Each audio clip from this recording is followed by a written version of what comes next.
제35장. 여호와께서 여리고 맞은편 요단강과 모압 평지에서 모세에게 말씀하여 이르시되, 이스라엘 자손에게 명령하여 그들이 받은 기업에서 레위인에게 거주할 성읍들을 주게 하고, 너희는 또 그 성읍들을 두르고 있는 초장을 레위인에게 주어서 성읍은 그들의 거처가 되게 하고 초장은 그들의 재산인 가축과 짐승들을 둘 곳이 되게 할 것이라. 너희가 레위인에게 줄 성읍들의 들은 성벽에서부터 밖으로 사방 1000규빗이라. 성을 중앙에 두고 성 밖 동쪽으로 2000규빗, 남쪽으로 2000규빗, 서쪽으로 2000규빗, 북쪽으로 2000규빗을 측량할지니 이는 그들의 성읍의 들이며, 너희가 레위인에게 줄 성읍은 살인자들이 피하게 할 도피성으로 6성읍이요 그 외에 42성읍이라. 너희가 레위인에게 모두 48성읍을 주고 그 초장도 함께 주되, 너희가 이스라엘 자손의 소유에서 레위인에게 너희가 성읍을 줄 때 많이 받은 자에게서는 많이 떼어서 주고 적게 받은 자에게서는 적게 떼어줄 것이라. 각기 받은 기업을 따라서 그 성읍들을 레위인에게 줄지니라. 여호와께서 또 모세에게 말씀하여 이르시되, 이스라엘 자손에게 말하여 그들에게 이르라. 너희가 요단강을 건너 가나안 땅에 들어가거든 너희를 위하여 성읍을 도피성으로 정하여 부지 중에 살인한 자가 그리로 피하게 하라. 이는 너희가 복수할 자에게서 도피하는 성을 삼아 살인자가 회중 앞에 서서 판결을 받기까지 죽지 않게 하기 위함이니라. 너희가 줄 성읍 중에 6을 도피성이 되게 하되 세 성읍은 요단 이쪽에 두고 세 성읍은 가나안 땅에 두어 도피성이 되게 하라. 이 6성읍은 이스라엘 자손과 타국인과 이스라엘 중에 거류하는 자의 도피성이 되리니 부지 중에 살인한 모든 자가 그리로 도피할 수 있으리라. 만일 철연장으로 사람을 쳐 죽이면 그는 살인자니 그 살인자를 반드시 죽일 것이요, 만일 사람을 죽일 만한 돌을 손에 들고 사람을 쳐 죽이면 이는 살인한 자니 그 살인자는 반드시 죽일 것이요, 만일 사람을 죽일 만한 나무 연장을 손에 들고 사람을 쳐 죽이면 그는 살인한 자니 그 살인자는 반드시 죽일 것이니라. 피를 보복하는 자는 그 살인한 자를 자신이 죽일 것이니 그를 만나면 죽일 것이요, 만일 미워하는 까닭에 밀쳐 죽이거나 기회를 엿보아 무엇을 던져 죽이거나 아귀를 가지고 손으로 쳐 죽이면 그 친자는 반드시 죽일 것이니 이는 살인하였음이라. 피를 보복하는 자는 살인자를 만나면 죽일 것이니라. 오늘 본문은 우리에게 가장 확실한 피난처를 소개해주고 있습니다. 구약시대에 있었던 도피성 제도를 보여주고 있습니다. 이스라엘 백성들이 출애굽에서 광야를 통과할 때의 이야기입니다. 특별히 하나님은 이제 가나안 땅에 들어가면 이러이러한 것들을 지켜라, 여러 제도를 말씀해 주셨는데 그 가운데 하나가 바로 도피성 제도였습니다. 구약시대에는 기본적으로 살인한 사람은 다 쳐서 죽이게 되어 있습니다. 특별히 피살자에게 가장 가까운 친척이 살인자를 때려 죽이면 됩니다. 그때는 사람을 죽인 죄에 대해서 면책을 받게 되었습니다. 그게 사회적으로 보장되어 있습니다. 그런데 그러다 보니까 계속 보복이 연쇄적으로 이어지고 살벌한 세상이 되어버릴 수가 있습니다. 그래서 하나님께서 우발적인 살인자의 경우는 예외를 두자.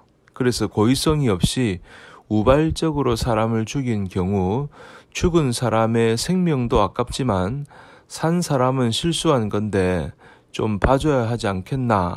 하나님께서 그렇게 말씀하시고 도피성 제도를 주신 겁니다. 예를 들자면 이런 것입니다.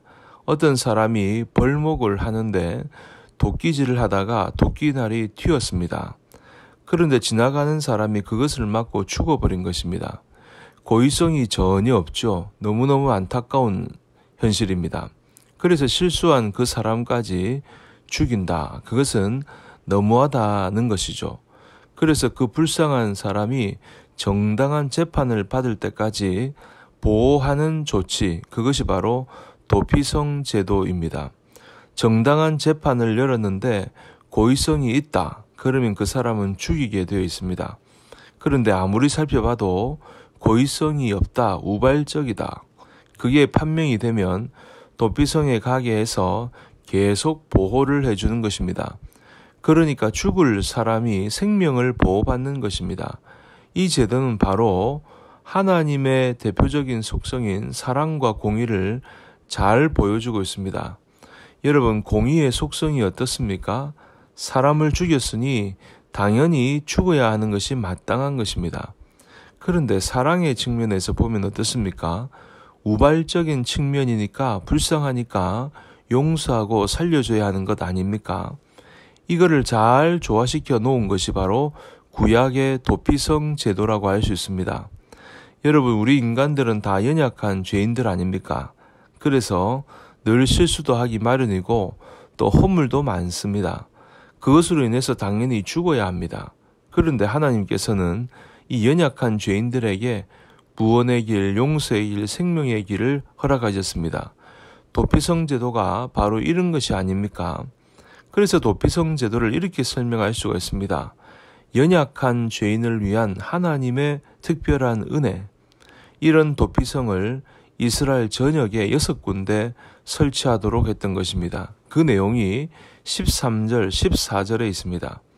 너희가 줄 성읍 중에 6을 도피성이 되게 하되 세 성읍은 요단 이쪽에 두고 세 성읍은 가나안 땅에 두어 도피성이 되게 하라. 요단강 중심으로 동쪽 땅이 있고 서쪽 땅이 있는데 각각 동쪽에 셋, 서쪽에 셋, 도피성을 6군데 설치하라. 하나님께서 그렇게 말씀을 하셨습니다. 구체적으로 여호수아 20장에 보시면 그 도피성의 지명이 나옵니다. 게데스, 세겜, 헤브론, 베셀, 라못, 골란. 그래서 이 이스라엘의 지도를 자세히 보면 이 도피성이 골고루 퍼져 있다는 것을 알 수가 있습니다. 그 이유가 뭘까요? 어떤 곳에서 우발적인 살인 사건이 벌어졌을 때 그 우발적인 살인자가 신속하게 도망할 수 있도록 도피성에 갈 수 있도록 배려한 것이다 라는 것을 알 수 있습니다. 그래서 좀 전에 말씀드린 대로 도피성을 세운 취지가 바로 11절과 12절에 있습니다. 너희를 위하여 성읍을 도피성으로 정하여 부지 중에 살인한 자가 그리로 피하게 하라. 이는 너희가 복수할 자에게서 도피하는 성을 삼아 살인자가 회중 앞에 서서 판결을 받기까지 죽지 않게 하기 위함이니라. 이렇게 볼 때 도피성은 무엇입니까? 죄인의 생명을 구원하는 하나님의 아이디어입니다. 이것을 보면 십자가와 일맥상통한다는 것을 알 수 있습니다. 여러분, 그러므로 도피성은 십자가의 구원을 상징하는 일종의 예고편이라고 할 수 있습니다. 죽을 수밖에 없는 죄인이 구원을 받고 생명을 얻을 수 있는 길이 있다. 그게 바로 도피성인데 십자가가 바로 그렇다라고 증거하고 있습니다. 만약에 도피성이 없다면 우발적인 살인이라고 할지라도 그 사람은 죽임을 당할 수밖에 없다는 사실입니다. 도피성 제도를 십자가와 연결시켜주는 성경 구절이 있습니다. 26절부터 28절까지인데요. 그러나 살인자가 어느 때든지 그 피하였던 도피성 지경 밖에 나가면 피를 보복하는 자가 도피성 지경 밖에서 그 살인자를 만나 죽일지라도 피 흘린 죄가 없나니 이는 살인자가 대제사장이 죽기까지 그 도피성에 머물러야 할 것임이라. 대제사장이 죽은 후에는 그 살인자가 자기 소유의 땅으로 돌아갈 수 있느니라. 도피성으로 빨리 피신해야 되고 거기서 나오면 안 된다는 것입니다. 만약에 답답하다고 슬그머니 나오게 되면 보복하는 사람이 보복을 해도 아무 말 할 수가 없습니다. 죽임을 당할 수밖에 없습니다. 그러니까 도피성에서 있어야 합니다. 그런데 그 도피성 안에서 보호를 받고 있다가 그때 심우하던 대제사장이 죽으면 그때는 완전히 해방이 되는 것입니다. 그래서 자기의 고향으로 돌아가는 것입니다. 얼마나 좋습니까? 그러니까 도피성에 피신해 있던 사람은 대제사장이 죽기를 바랄 것입니다. 표현이 그렇지만 실제로 그런 것입니다. 이런 경우가 있을 것입니다. 도피성으로 피했습니다. 재판을 받으니까 우발적 살인입니다. 그래서 계속 보호를 받아요. 그런데 대제사장이 며칠 후에 돌아가셨습니다. 얼마나 은혜입니까? 그런데 만약 이 대제사장이 명이 길어 가지고 수십 년을 사시는 겁니다. 그러면 못 나오는 것입니다. 그러니까 대제사장의 죽음이 얼마나 중요한 것인지 또 알 수가 있겠지요.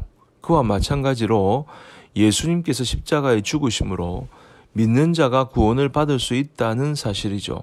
그러므로 여러분, 도피성과 십자가는 우리에게 가장 중요한 말씀을 해주고 있습니다. 무엇입니까? 도피성과 십자가는 우리를 죄에서 구원해 주는 것입니다. 그러므로 여러분, 예수 그리스도가 우리의 죄를 대신해서 십자가에 달려 피 흘려 죽으신 것을 믿기만 하면 우리는 죄 용서함을 받고 죽음에서 건짐을 받고 영원한 생명을 얻는 줄로 믿습니다. 이러한 은혜가 우리 모두에게 있고 앞으로도 믿지 않은 모든 많은 사람들에게 이러한 하나님의 도피성의 역사, 십자가의 구원의 역사가 일어나기를 주님의 이름으로 간절히 축원합니다.